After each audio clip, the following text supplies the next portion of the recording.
So we've been in this series from the book of Nehemiah, and I told a small group of folks this morning before church, one of the most instructive and powerful books in the entire Bible is the book of Nehemiah. I encouraged you about 5 weeks ago to read it because everything from leadership to discernment to prayer to walk with God to wisdom is contained in this book. Just about every serious life application skill can be found in this book. And so from time to time, I often go back to it because it speaks so loudly and it's so current. It applies to things that's happening even now in today's world. And so as I speak this morning, I'm going to show you a couple of examples of how the principles apply because it's so consistent and current with modern day trend and politics and life and all that we're doing. I think it is one of the most, I know there are several good and powerful and inspiring stories and Bible characters, but Nehemiah presents a very unique, if you want to learn how to be a leader, that's the book. If you want to learn doctrine, Romans the book. If you want to study eschatology, go to Zechariah, Revelation, and some of the Old Testament. There are books with specific themes to them. But Nehemiah presents one of the more unique challenges for us if we want to learn about good leadership, godly character, understanding prayer, using, if there's any book in the Bible that would highlight discernment, it is the book of Nehemiah. Hopefully I'll bring that out this morning. If you want to understand how to deal with stress and depression and oppression, read the book of Psalms. I think every psychology textbook is a derivative of the book of Psalms. It just deals with things that are so deep. Your theology, your doctrine will be sharpened when you understand that this man is a king and he walks in this place where he's, defeated, he's the king, but he's defeated. He's supposed to be in the palace, but he's like a pauper in the palace before he comes into his own. There's just so much stuff in so many different books that it'll take a lifetime to discover. But take a little quick example, a little note here. Nehemiah will teach you how to be a good leader. A good, godly, spiritual leader. Nehemiah will teach you that. So we've come through chapters 1, 2, 3, and 4. And before this series is done, I'll bounce back and forth, I suppose, between some of them. But today we're in chapter 6. And I sent out a text telling you what I will be speaking about today. And it's called Finishing Strong. Comes from that one verse in there in Nehemiah chapter 6 says, I am doing a great work and I can't come down. In other words, I ain't got time for your nonsense.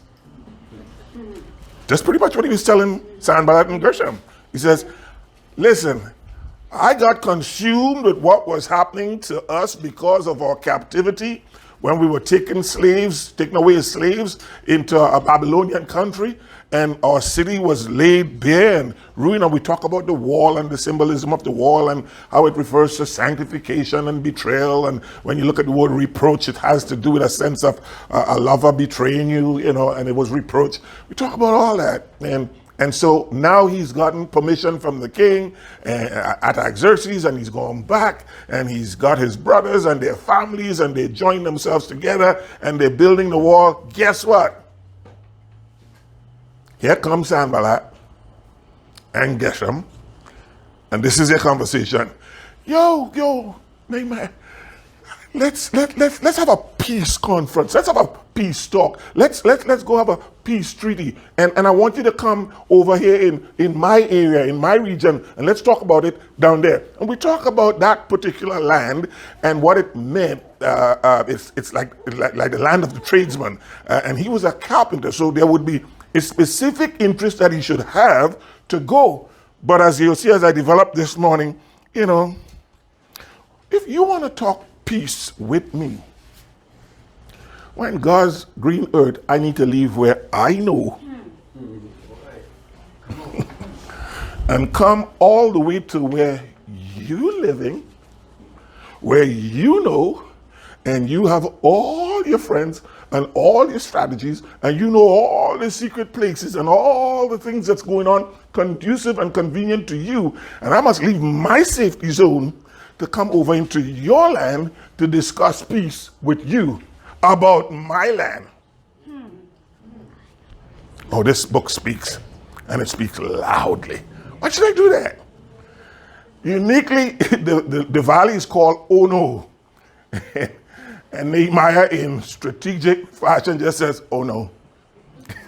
That was the name of the valley of Ono, the plains of Ono. And Nehemiah said to that request, oh no, I'm not coming. So Ono really means, oh no. Oh no, not gonna come over there. Now you want to talk peace with me, you come in my land, because we're talking peace about this place, but I have to discuss it in your place. Come on, people. Can you see something beginning to emerge in him? I think called discernment. I think called like, that ain't making a whole lot of sense to me.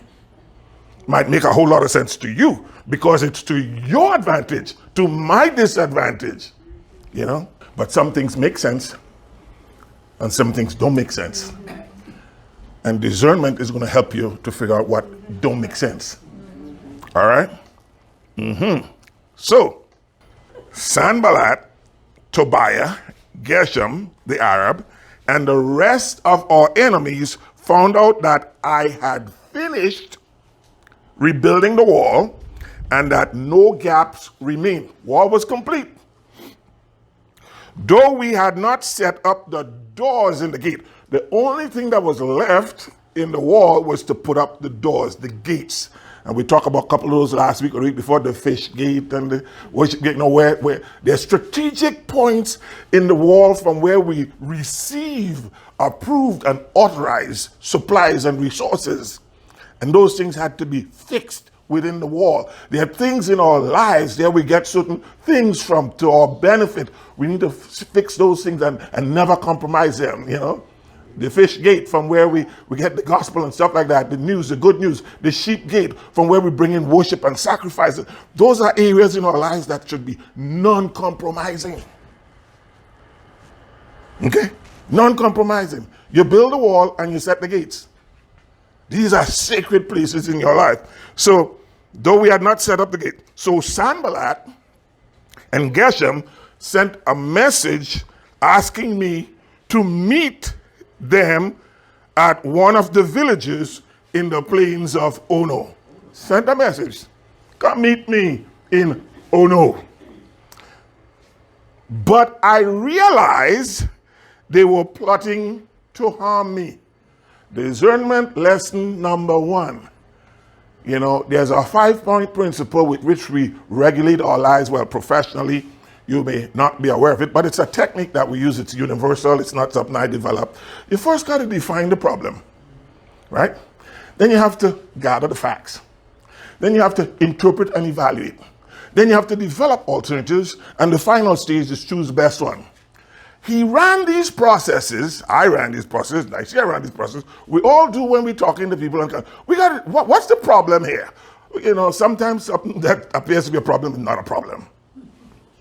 So before you go off running on some kind of problem, that ain't a problem, you're just going to be wasting time. You know, if my son says Brianne's looking at him and that makes him mad, and we're like, son, that is not a problem. And the only way you knew that is because you were looking at her. Because if you never looked at her, you would never see her looking at you. So that's not a problem. So as we gathered the facts, as I just did, listen, that wasn't a problem. But we go on to the next phase. We interpret and validate. No, why are you telling me that? Why now? What does this mean? What's the significance? Why are you complaining to me? Why you don't go to her mom? Why? You interpret and you evaluate. Then you start to develop alternatives. What am I going to do about this thing? How can I come up with 3 or 4 solutions that might be workable in this situation? right? And then finally we choose the best one. I normally go from the ridiculous to the sublime when I'm arriving at that place, you know. I'm going to tell you something that is totally crazy. The only reason for telling you that is so that you would begin to develop a sense of discernment. Like, if I told him when he told me that, well, you need to put some arsenic in her tea. He's going to be like, Dad, are you crazy? No, I'm not, but I'm driving you to a place of discernment. Like, that's not a good idea. That's not the best solution. We can go from there all the way to, why don't you go to counseling? Why don't you move out? That stuff that would drive and provoke by accumulation of knowledge. What is the best thing to do?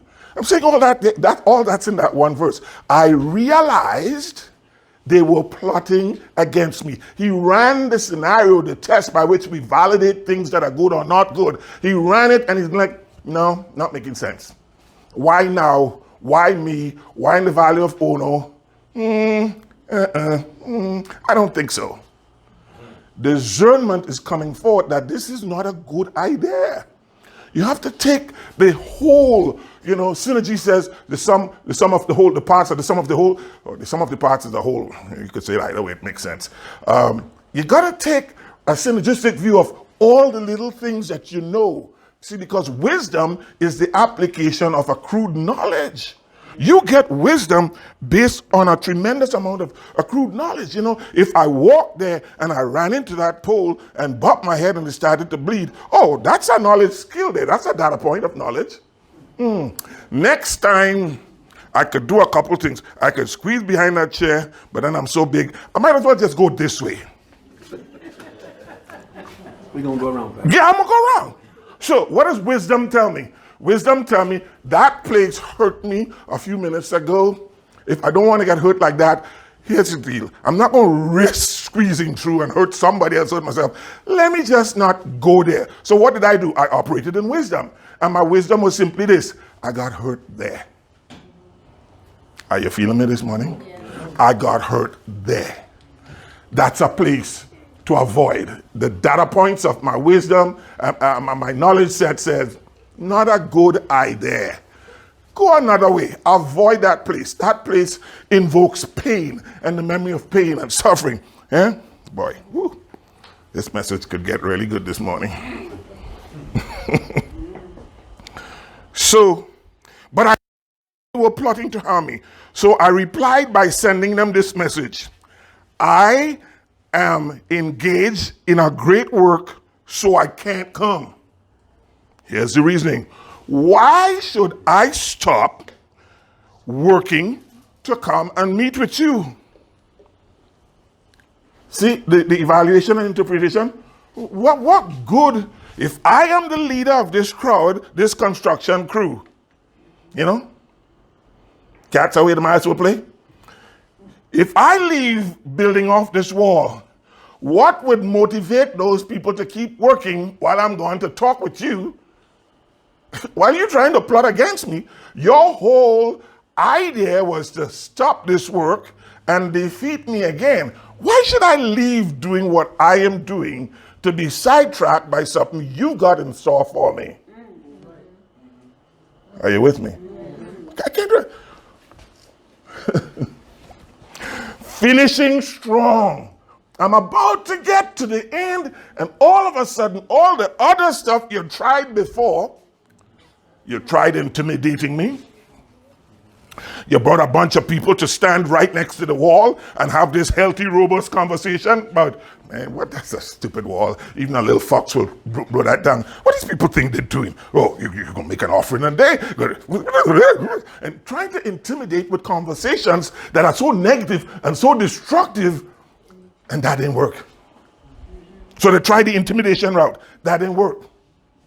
Then they tried the personal attack route. Okay, we're going to take them, right?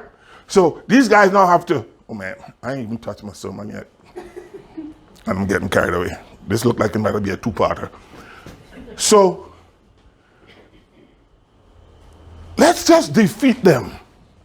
Let's just wage war. Let's just bring an army. Let's just hit them with everything. I mean, throw everything at them. Just one problem after another problem, and this brick and that brick. My child got sick and this. Let's just launch an attack, a spiritual attack. Maybe that will discourage them sufficiently. And Nehemiah said, no. You know what?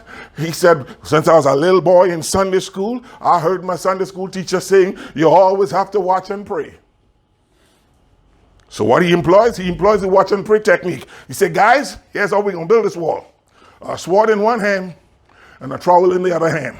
We will keep building, but we are ready in a moment's notice to cut your head off. I'm not going to be distracted from what I'm about to do, not even in the face of an onslaught. So they try the word stuff, the condemnation, the criticism, the fault finding, the judgmental attitudes, criticizing, fault finding, judgmental. We tried all that. That didn't work. We tried the attack route. He's not going for that. And so here's the final stuff. Let's go with the personal attack. Oh, you see it? Nehemiah is so powerful. A three-pronged attack. Let's try some words to break their spirit. Let's tell them how inept they are. And can't you remember? It was just a little while back we invaded this place and tore down the walls. You don't think we could come back and do it again? You really think you could build a bigger wall and a better wall than the one we broke down before? That was your best job yet, and we destroyed that. Let's just spew this negativity. This is going to break the spirit and discourage them and cause them to, I don't know if we should be even doing it. Criticism, fault finding, judgmental, didn't work. Let's go with the fighting end. Let's create a war. Keep these people on their toes. I mean, keep them so busy on the lookout. That didn't work. So if those two things fail, let's go with step number 3. Let's attack this guy personally. Let's deceive him.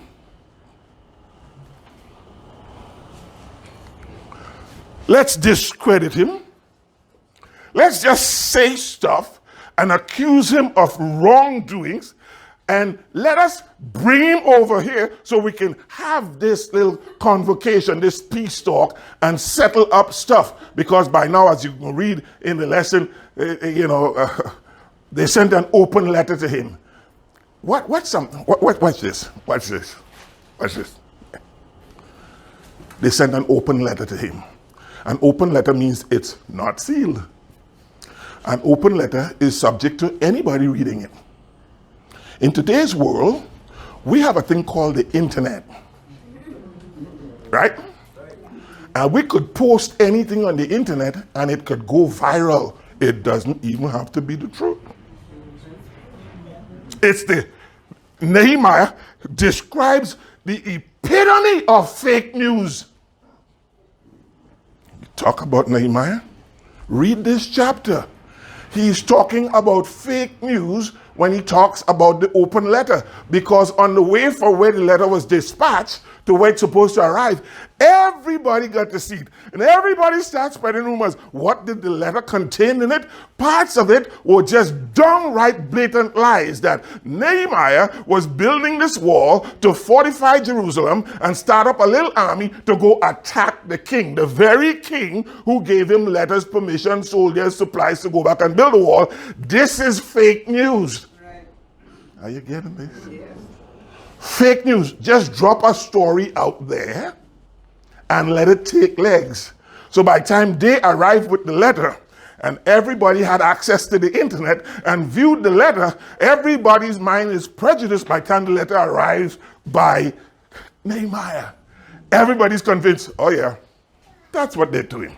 Trying to build an army. Just pop rumors, say false stories, destroy the work, because the work has the potential of great power. So we couldn't get him with intimidation, we couldn't get him with the attacks. Let's just attack him. Let's just spread false news, fake news, rumors about him, so that he is so discredited, he will be rendered powerless and impotent with a story that has zero truth to it. Are you hearing me? You didn't see that in Nehemiah, did you? I didn't make it up. You want me to read it for you? I'm glad you asked. 4 times they sent the same message, and each time I gave the same reply. The 5th time, verse 5, Sanballat's servant came with an open letter in his hand, and this is what it said. There is rumor among the surrounding nations, and Geshem tells me it is true that you and the Jews are planning to rebel, and that is why you are building the wall. According to his reports, you plan to be their king. Fake news. Oh, you didn't know fake news was in Nehemiah. That was fake news. That was an absolute lie. But a lie dropped into a stream that's running will pollute all the waters thereof. Gotta be careful. What are people's agenda when they start saying stuff about you? Remember those 5 things I told you? Define the problem, gather the facts, interpret and evaluate, develop alternatives, choose the best one. Why are they saying that? This is an interpreting and evaluating stage. Why is he telling people that I am building an army to go take over the king that has blessed me and sent me with letters and permissions and resources to restore my broken down city? Why are they doing that? Why are you doing that? You still have an interest in what I have. You are undaunted. Jealousy still wraps around your head so tight you can't even see straight.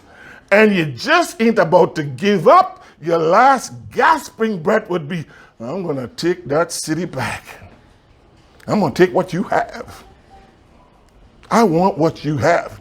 I didn't pay for it or anything like that. But by golly, I feel I should have it. Come on, somebody. I just feel I should have it. Well, why? Because what? You know what? Well, everybody what? What do you want it? You realize Nehemiah lost his whole village and his city and people taken to captivity and been enslaved and building the infrastructure of another world because granted, they opened themselves up to it. Hey, let me take a little pause here. God spoke a word to me this morning, not this morning, probably yesterday or sometime, and all I heard in my spirit was fishing. And I'm going to say, I'm going like fishing? Say, no, fishing. So look up fishing. You know what fishing is? Fishing.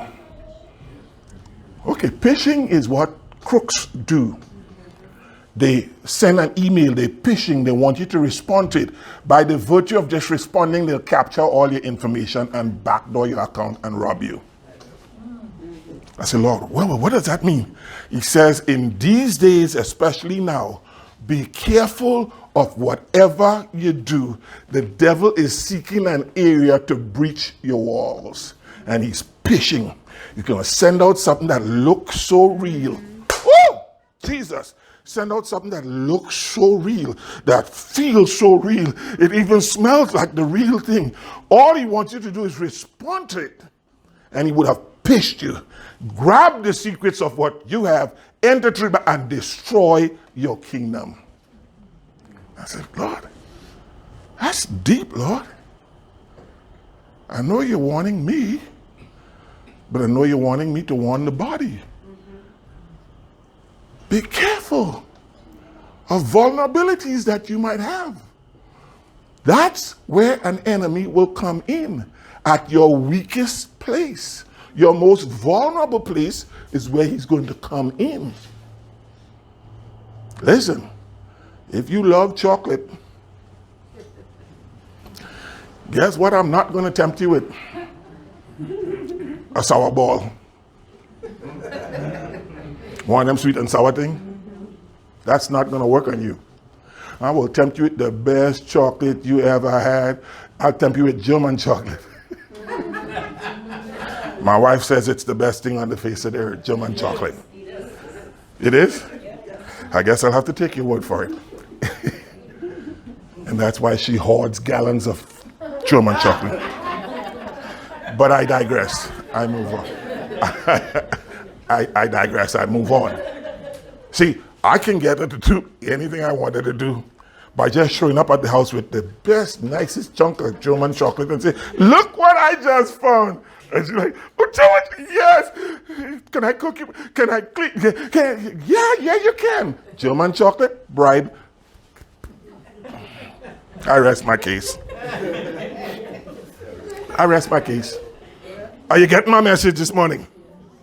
According to his reports, you plan to be their king. He also reports that you have appointed prophets.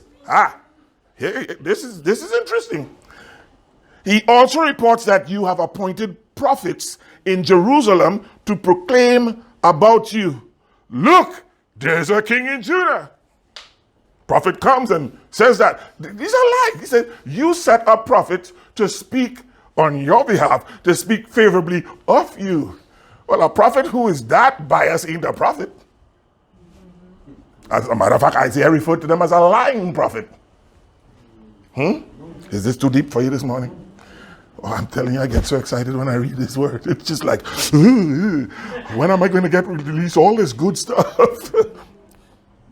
You can be very sure that this report will get back to the king. So I suggest that you come and talk it over with me.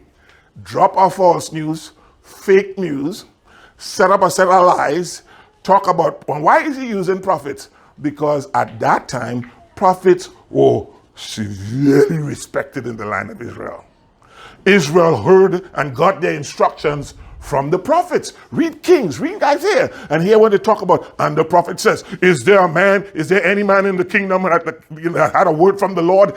Prophets were very, very strategically important to the daily life, history, and culture of Israel. And so he goes to the heart of the matter. He says, in addition to all these things, you set up prophets, lying prophets, to say stuff that's favorable to you. And then he adds a caveat. See, this is not good. The king is going to hear this. And, oh, you don't want to take off the king. Again, is that element of intimidation. So I can help you with this problem if you will meet me in the plains of Ono. Let's discuss this little problem that you have. Shall we? Let's sit down and have a tete-a-tete about this little problem that you have that will cause you so much trouble, because the last guy on earth you want to take off is the king, the guy who's been nice to you. But it was fake news. Fake news? Yeah, fake news right there. I replied, there is no truth in any part of your story. You are making the whole thing up. They were just trying to intimidate us, imagining that they could discourage us and stop the work. So I continued the work with even greater determination. Finish strong. Finishing strong. Because of what you're doing, all it did for me is motivate me to work a little bit harder, because you are speaking lies. Listen, a lie will make you react just as if it was the truth. We're wired that way. Somebody tells you a lie and it sinks into your spirit and you react to the lie until you find out the lie was a lie, and then, oh my God, you breathe a sigh of relief because you were responding to something with all the full gamut of your whole attention and emotions, only to find out that story was a lie. Aren't you relieved when you find out something that was dangerous was a lie? Don't you feel like a weight just left your body? Because somebody lied on you that way? Later, I went to visit Shemaiah, son of Deliah, and the grandson of Mehetabel, who was confined to his home. He said, let us meet together. Okay, so the Valley of Ono, I know I'm taking long, but you got to get this. I probably won't even touch my message today, maybe a part, and then I'll come back and do it. But I had to lay the groundwork for you. You understand? I hope you have an appreciation for the depth of what's working in the background here. Right? Yeah. So, 4 times. Come meet us in Ono. Come meet us in Ono. Come meet us in Ono. Didn't work. They realized it's not going to work. So here he says, let us meet together inside the temple of God and bolt the doors shut. Your enemies are coming to kill you tonight. Well, of course, now you're talking my language. Let's go inside the church, inside the temple, inside the Holy of Holies. Let's lock the door shut and pray. Who could resist that? Finally, they've seen the light. Let's go into the house of the Lord and pray. No, wrong. Well, Pastor, what are you talking about? They're talking about going to the temple and pray. Wrong. Nehemiah was a craftsman builder, and you're inviting him into the Holy of Holies to have a prayer meeting, a place forbidden for anybody but the priest to enter. Remember what happened with people who went into the Holy of Holies unauthorized? They dropped dead in the presence of God. And here's this uniquely, genuinely appearing circumstance that looks so real. My God, what could be wrong with going into the Holy of Holies and shutting the door? Everything. He was not a priest. Oh boy. You cannot occupy places that are not designed and authorized for you by God. Nehemiah caught on to it. He says, no, they're coming to kill you tonight.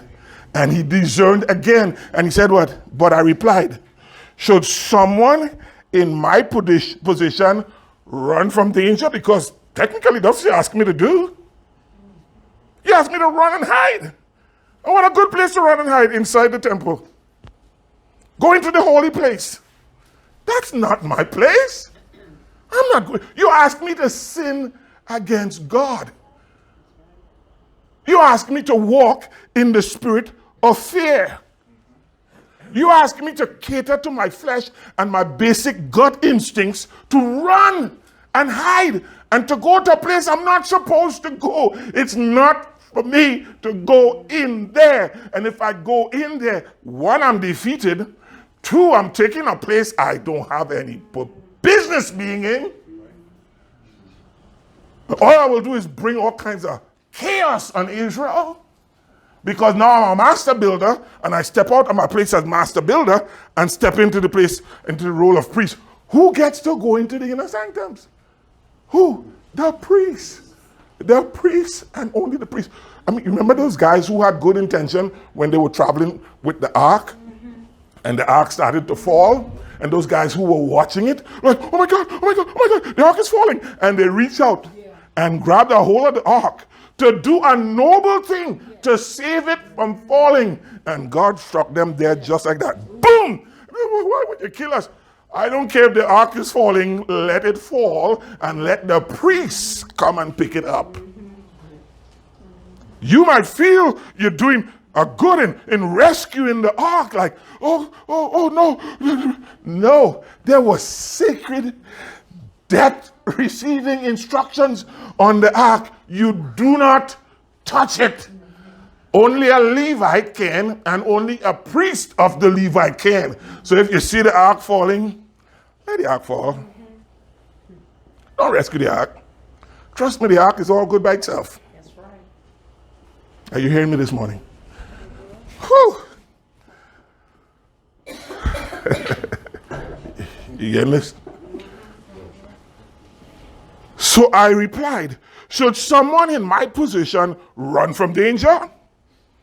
Should someone in my position, what that next line says, enter the temple to save his life? No, I won't do it. I'm not going in there. I'm not going in there. It's not for me. God ain't called me to that. I ain't got no asbestos suit on me. I wasn't doused in flame retardant chemicals. I ain't going in there. You want me, moi,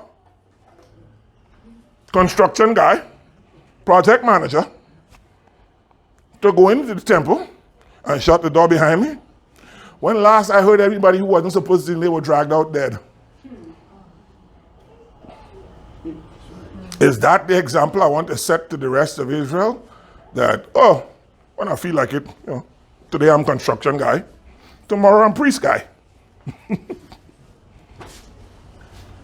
Can't do it. Recognize God and His holiness and His order. You know, I told you about illegitimate authority before, right? Remember that? I was talking about the guy outside there that's trying to clean up the mess with the wreck that's in the street. And he could do it. I could go out there on any good given day and direct traffic right after a wreck and tell this guy to come and you stop and you go. The only problem with that is none of these guys have to respect me because I'm not there in a uniform with a badge and a gun. And it doesn't say state of California. So I am illegitimate. I could do the job, but the consequences of doing the job might cause more harm than the accident already created. Oh, can I get a witness? So he's saying to them, I can't do that. I can't do it. I won't do it. He says, I realized that God had not spoken to him. Discernment number 3. Woo! Boy, this is good. I realized that God had not spoken to him, but that he had uttered this prophecy against me because Tobiah and Sanballat had hired him. Nehemiah's enemy paid a false prophet to give him a false word. They had an agenda. Are you hearing me this morning? Am I preaching truth to you? Yes. Biblical truth. They had an agenda. They were so intoxicated with their agenda that they create a false atmosphere of spirituality by sending this woman prophetess. Her name is later down in the Bible. I think her name is Shania or something like that. Right? There are two of them. There are two of them. You read on in the story, there are two of them. Right? Because they're capitalizing on something that they know Israel hold of supreme value. We recognize the prophet and the true prophets of God. We recognize that. So if nothing failed, I mean, the intimidation didn't work and the attacks on the wall didn't work, and then the personal rumors and the fake news and the false story, that ain't working. Now let's appeal to the very basic sense of where he thrives and where his energy comes from. Let's bring God into the picture. Let's just talk about God and his holiness. You gotta submit to that. We're now talking his language. God, let's just talk God now. And Sanballat says what? Not Sanballat, Nehemiah. He says, I discerned. I discerned. God didn't speak to him. God didn't. That was a fake news scenario working itself out at every phase because the ultimate objective is I gotta get back Jerusalem. You understand the future implications of Jerusalem. It's where the Messiah would come and sit on the throne and regulate the world, and end times would be king, and Jesus will usher his prayer and he will sit on the throne.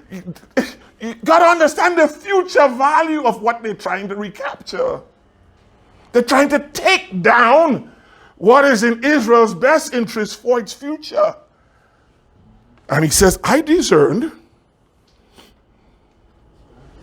God didn't talk to him.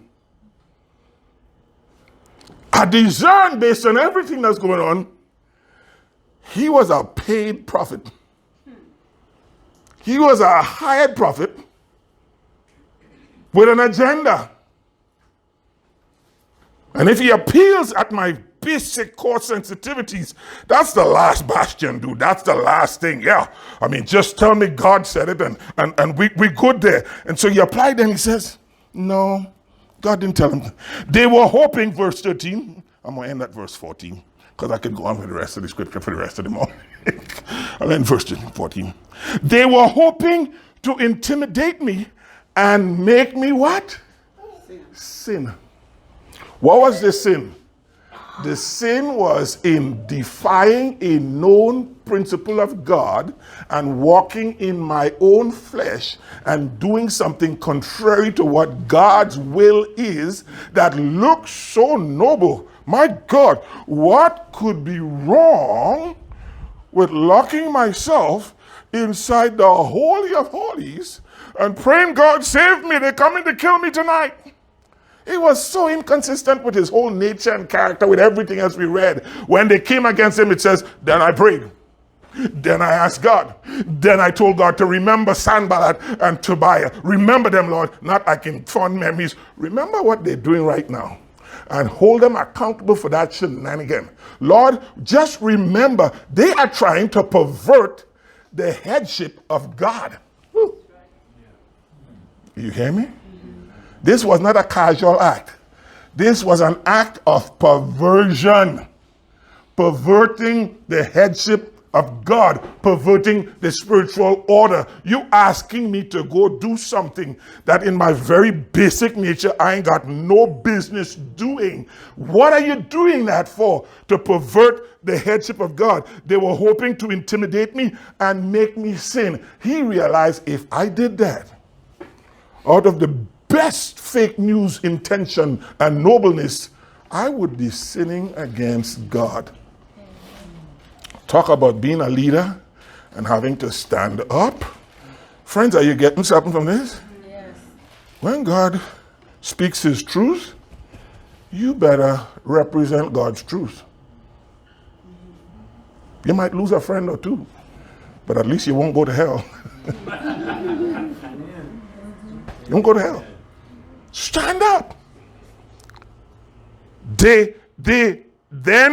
So let me read over the whole sentence so it makes sense.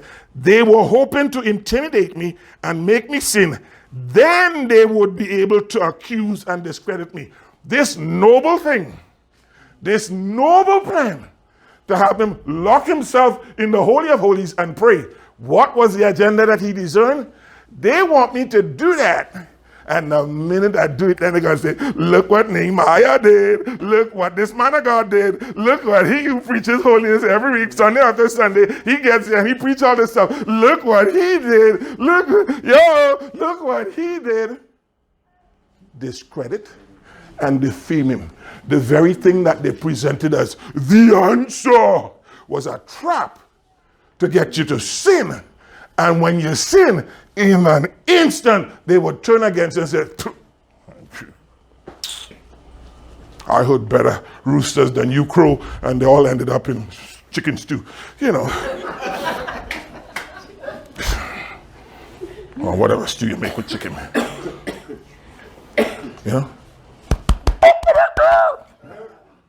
The pot is waiting for you. Better roosters than you crow, and they all ended up in a pot. They will meet. Are you hearing the seriousness of discernment and leadership and the things you have to do and the things you have to question and judge seriously, critically? Go through that 5-point again with me. Define the problem. Gather the facts. Interpret and evaluate. Develop alternatives. And number 5, choose the best one. Weigh things side by side and process and eliminate certain ones. And that ain't gonna work because because you interpret and evaluate. Nah, that ain't gonna work in this circuit. No, that may be good, but at another time, no. For right now, this minute, this is the best choice to make. Process it out. Process it out. Process it out, right? Because what was the intention and the agenda behind this big, massive plot? To get me to sin. And when I sin, you have an instant and immediate opportunity to discredit and dishonor me. Because I've been talking all this God stuff all along, and now I've gone and done a boneheaded thing. Take a moment with that. Talk all this stuff, teach all this stuff, and then violate the very things that I'm saying, and committed the universal boneheaded move of the week. And all of a sudden, You who were so spiritual with me and encouraging me to seek refuge in the altar, in the holiness of the temple, you were encouraging me. That wasn't because you really cared about my spirituality. That was just to get an occasion so that you could do whatever the heck you wanted to do by saying, well, he did it too. He did it. He did it. Finish strong, people. Finish strong. And that's the end of my introduction. I'll preach the message next week. Amen. Amen. Did you get something from that?